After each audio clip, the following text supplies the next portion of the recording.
relay the story real quickly.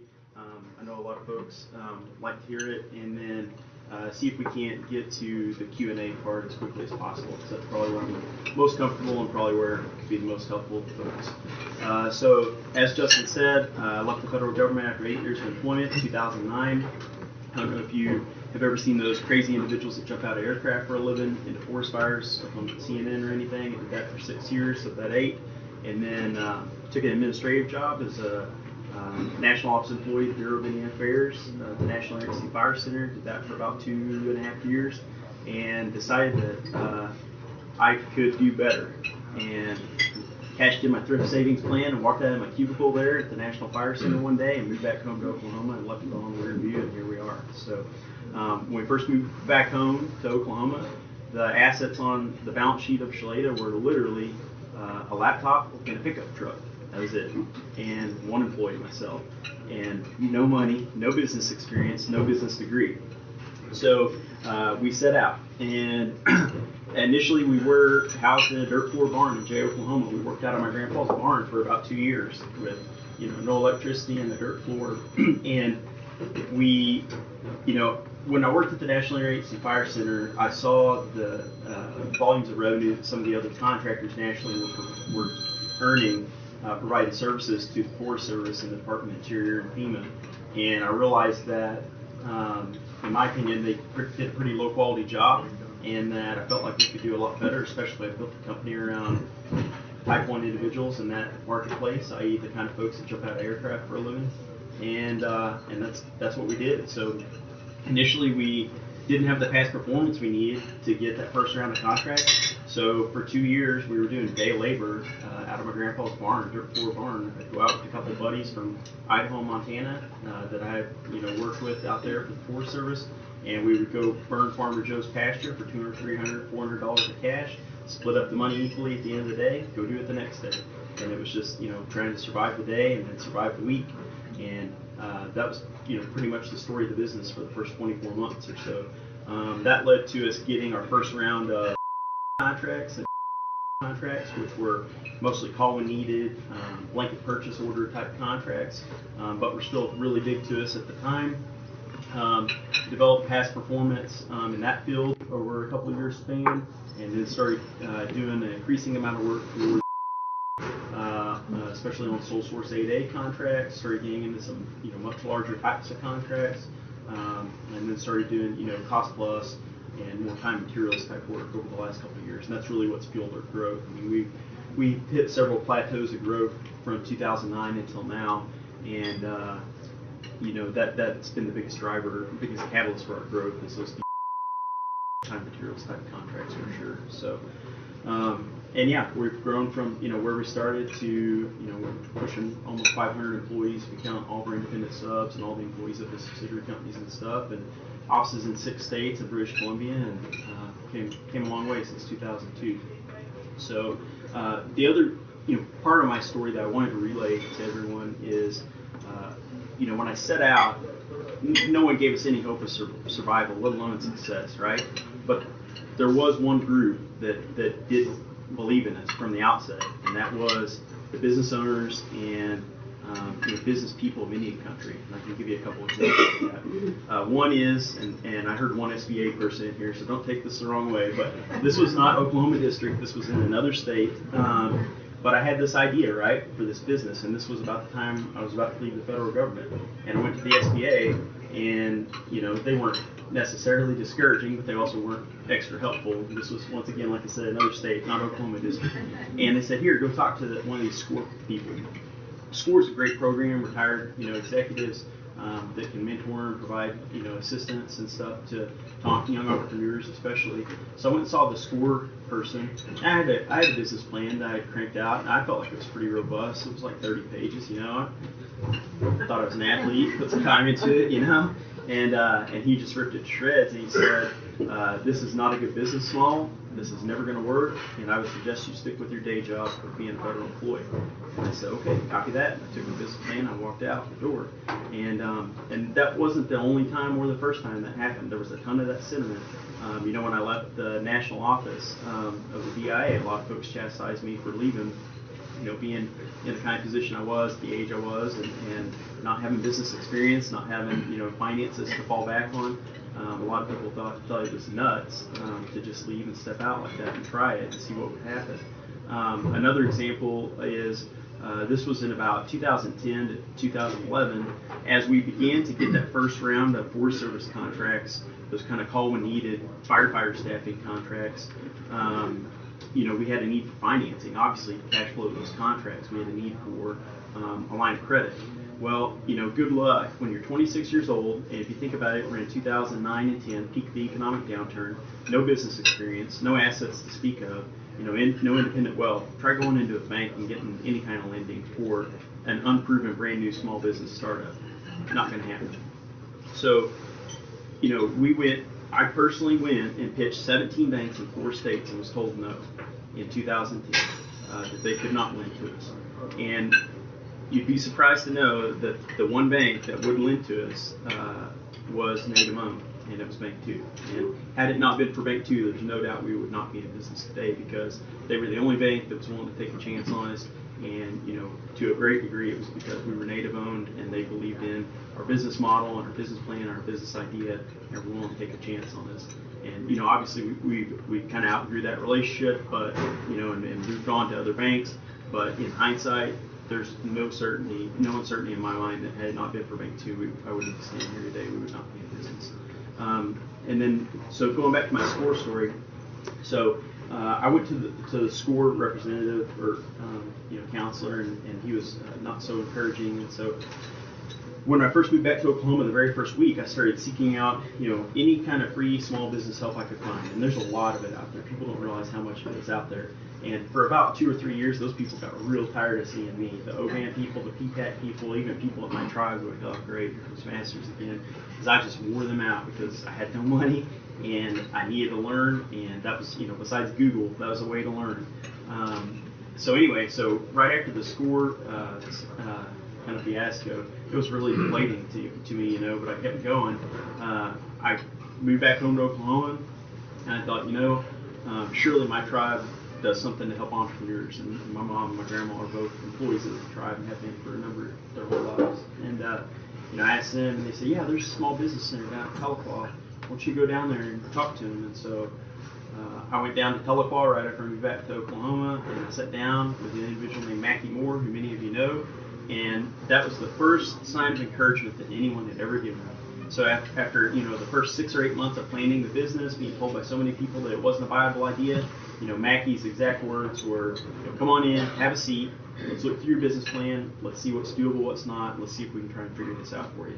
And we did, and I sat there for 3 days straight from 8 to 5, and that was the beginning of people getting tired of seeing me, because if he was willing to help me and I didn't have to pay for it, I was going to be there at 8 a.m. every day when he opened, and I was going to get the maximum amount of help I could, because that was a service there to help tribal members, and I was a tribal member trying to do something, So anyway, final example of what a benefit Indian country has been to us, and why giving back to tribal members and Native communities is so important to us now as a business, as we're growing.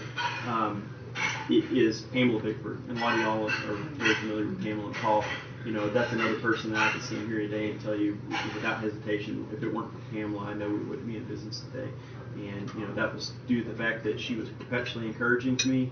I can't tell you how many dozens of late night or middle of the night phone calls I had with her in the first 3 or 4 years of the business, when I was ready to give up and things looked as bleak can be. And she just continued to encourage me, and she'd always tell me that just get up, just keep going. She said, when everyone else expects you not to get up or keep going, you get back up and you keep going, and you just don't give up. And that's how you win a business. And that's true. And so Pamela and Paul were very helpful in that. They brought me along when I really, was just getting my feet under me in business, and still learning, obviously. But Pamela would take me she got me involved with AICCO, and she introduced me to a lot of contracting officers, and we tell them, hey, this is my friend Mark, here's what kind of services they provide. And then she also helped, she got me a speaking engagement at the ICBS in Norman back in like 2010 or 11. And that was that was a big deal for us back then. It still would be a really big deal for Chloeta. And out of that, it's just a cascading event of really good things happened. So that happened, and then the next thing that happened was I got on the AICCO Oklahoma City board, and then we won the AICCO Small Business of the Year award, and then just a plethora of awards after that, and they just kept building on each other. Next we won the Journal Record Award, then we won an SBA State Award, then we won the SBA Region, and then the National SBA Award, and then next thing you know, I'm on President Obama's subcommittee for small business, being live streamed, talking about entrepreneurship. It's just crazy how just one thing always builds on another. And then now, even lately, we've gotten two awards from the U.S. Department of Commerce. We've gotten, we just recently last week got an award from Entrepreneur Magazine. Last fall we got one from Inc. 5000. So, and that all goes back to that first AICCO award, which we were so thankful and grateful for at the time. It's just like each award keeps building upon each other. But anyway, so that's why giving back to Indian country is really important to us, because when no one else believed in us, the business owners and business leaders of Indian country believed in us. And so consequently, I'm a strong believer in giving back to tribal members where we can. About as we've grown, it's been the percentage has gone down, but we're still at about 30% of our total employees are tribal members.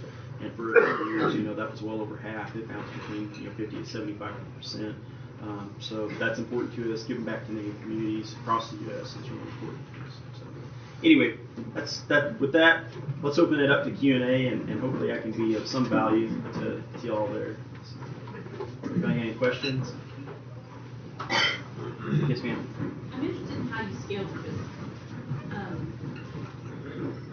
What can you say about that? I can say it's brutally painful because at every stair step, okay, so when we went from 1 employee to 5 to 10 to 50 to 100 to 200, you feel like, or we did, I felt like we had things dialed in to where we could scale as big as we needed to go. And what happens is, as you start to grow, things that you think are going to work really well don't. And so, like, I'll give you some examples, just internal systems and processes. For example, like our payroll system, our time and attendance system. At 50 to 100 employees, it worked great. 100 to 150 employees, it was starting to show some strain. We thought it would go to 500 employees. At 200 employees, it came off the rails. It just couldn't keep up with that volume. And what happens at that scale, for us anyway, what happened is, small things that may not be an issue otherwise internally, like systems and processes, they just get way exacerbated when you start adding on hundreds of employees and, growth, revenue, offices, etc. So I would say that's been the biggest challenge for the last 24 months for us is just been trying to scale in a sustainable way. Because for us, it's easy to get contracts in general, and it's easy to perform the work. The hardest part, in my opinion, is the back end scaling of the human resources and the accounting and all the support functions that go along with that. Going out in the field and doing the work is that's what we do. And our work's varied. It's odd. We solve a lot of really bad problems for the federal government. Chances are, if you turn on CNN and you see something really bad happening, we're there in some capacity, in person. We're sending responders. We train the people. Whether it be a hurricane, tornado, flood. Obviously, everyone's familiar with wildfires. That historically has been our core business. But what's interesting too is to see is how we've gotten into all kinds of other tangential markets. So we started out staffing firefighters. Well, then federal agencies came to us and said, hey, could you staff other kinds of responders for hurricanes? And we're like, sure, absolutely. Did that. Started doing, okay at that and did some of that kind of work. Well, then some of our same agency clients came back and said, can you guys do some environmental consulting? And we're like, it doesn't really get our rotors turning. It doesn't sound too exciting, but that's a need you have, absolutely. We have some of those kind of skill sets in-house. We can hire more, we'll do it. And so we did it. And then that led to infrastructure management. So that's how we ended up with this portfolio that's everything from A to Z. It's just, we just didn't say no when a federal agency came to us that was already a client and said, can you do this? We'd give them an honest answer. We did turn down some things, but we turned down some overseas stuff. We turned down some manufacturing stuff. But in general, if we thought it was all something we could learn fast or even better, hire experts in, yeah, we'll do it for you. We can solve the problem. So, but yeah, scaling's been really difficult for us. It's been a real challenge. What else? Mark, what advice would you give someone starting an 8A company and how to kind of get off the ground and get some government contracts? Don't do it. I really would. Honestly, I think I would tell them don't do it. But why? Come on now. Well, because no reasonable person starts a business. Because what you have to do is devalue your time for a number of years. You know, if you think about it, so you're working, you know, like right now I'm down to a real reasonable number of hours. Like all entrepreneurs, it's nothing special that I'm doing by any means. But I mean, for a number of years, I worked 100 hours a week. For several more years, I worked 80 hours a week. You know, for a couple more, I was down to about 60. I'm floating, you know, between 55 and 60 right now. Like, that's not uncommon. You know what I mean? That's nothing special. That's stuff that a lot of, especially bootstrap, you know, entrepreneurs have to do. When you start with no money and you're taking all the money you make and you're putting it back into growth, I mean, you have to completely devalue your time, and you have to disregard opportunity cost, because you could sit there and say, well, I could go out and get a job. I could go work for the tribe.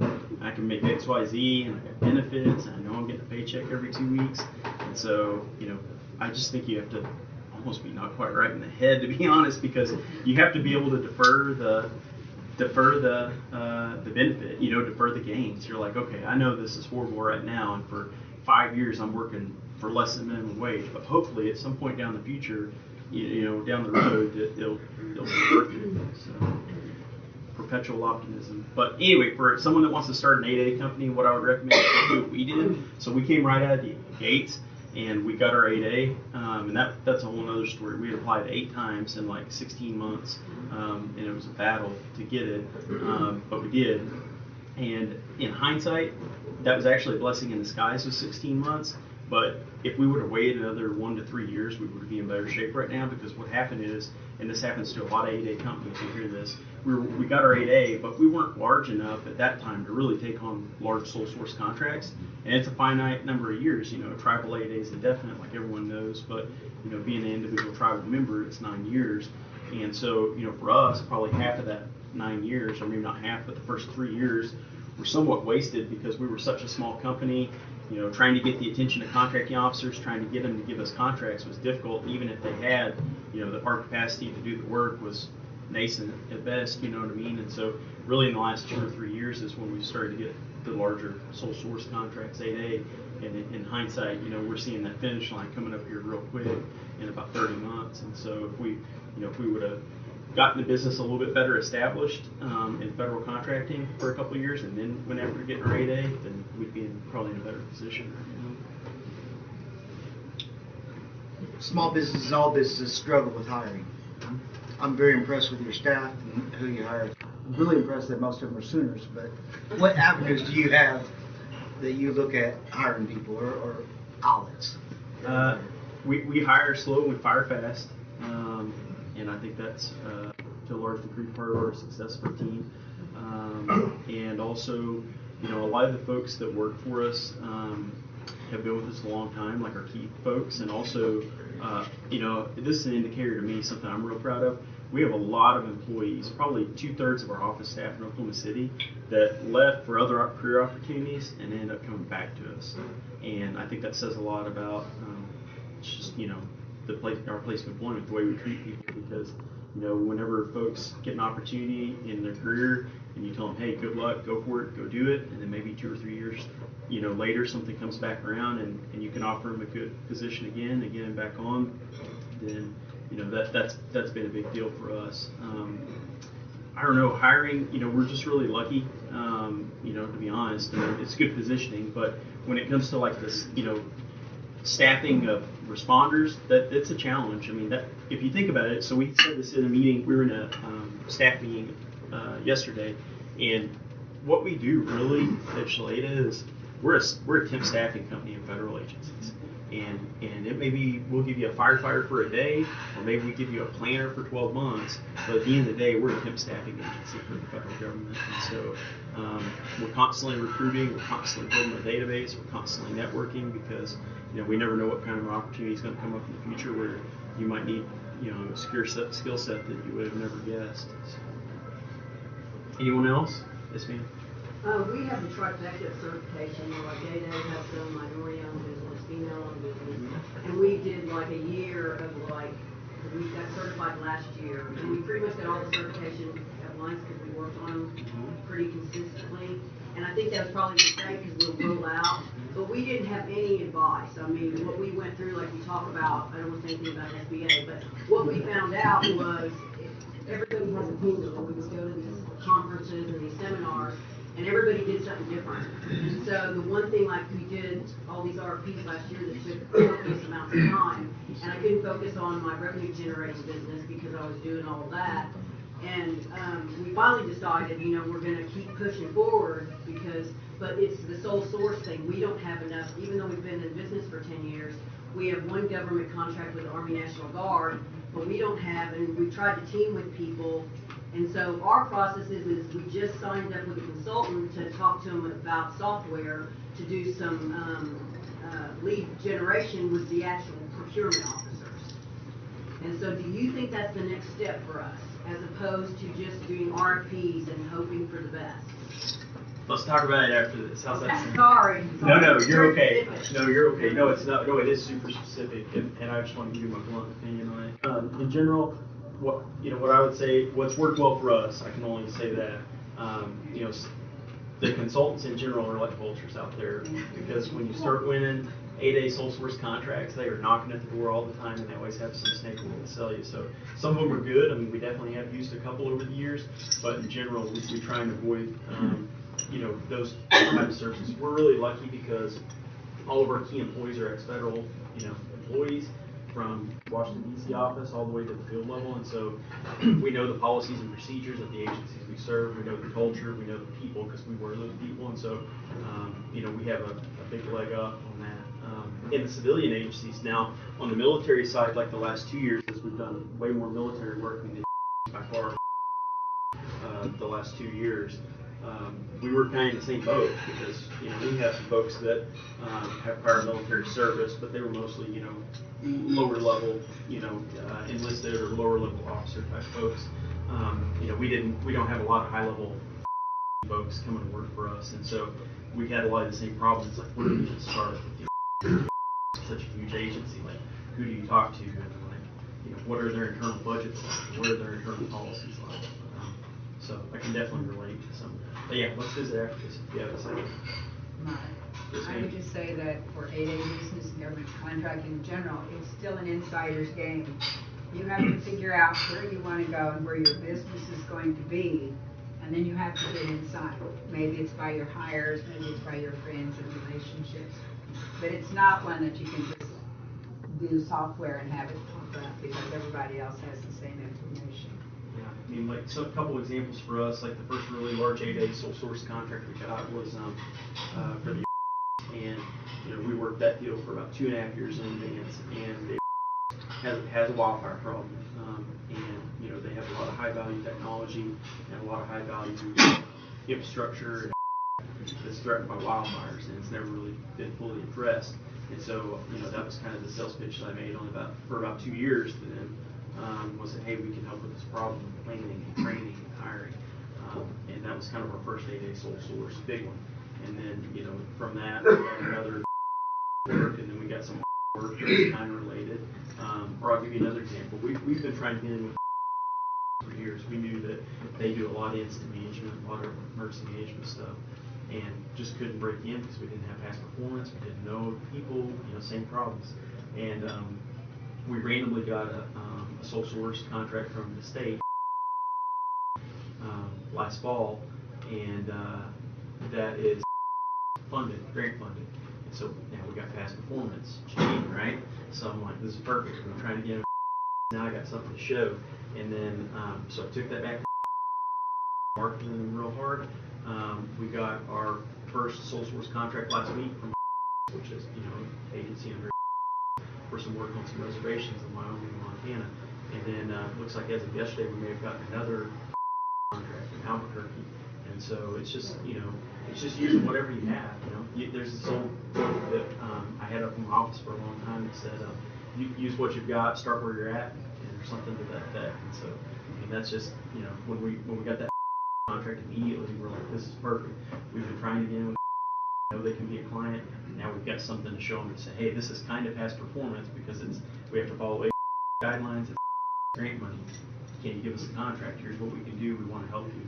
Here's the services we can offer.